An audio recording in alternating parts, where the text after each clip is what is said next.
Africa is not one country. Africa is so many different countries, so many different cultures, so many different languages, so many different political systems. We always say that we invest in sub-Saharan Africa, but we decided early on we will focus very clearly where we invest. And for us, the focus is on really selected regions or countries. There are certain criteria that are important. We need to understand the country. We need to understand the political system, we need to understand the cultural system, and we need to understand the different parties and the different, I call it the winds within the country. If you don't do this, if you invest like a lot of our competitors do, they're sitting in London, they're investing together with other investors, they never travel to the country, they don't really feel the country. The indices is macroeconomics.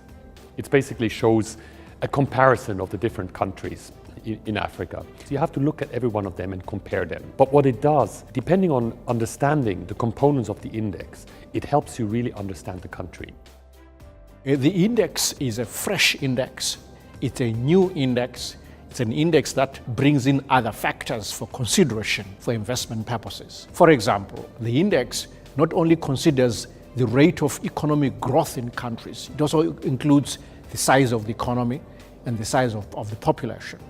What's also new about this index is that it considers the Facebook penetration rate as a proxy for how easy it is for people to form relationships in a country, and therefore pointing towards how easy it is to do business and forge business relationship.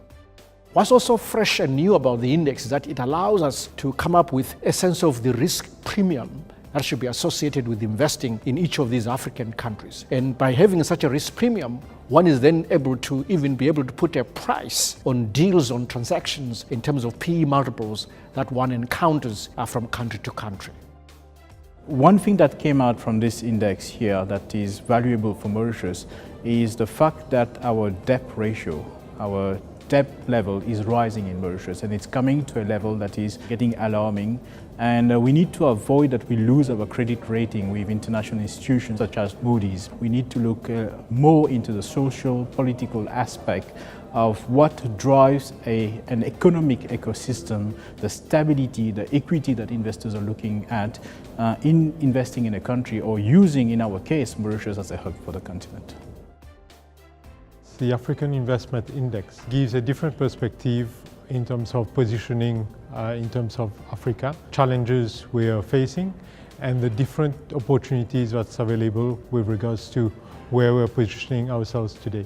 One of the insights that came out is the budget deficit is a very important component in an organization, and the size of the country as well is something worth considering when we're deciding in terms of opportunities for African investment.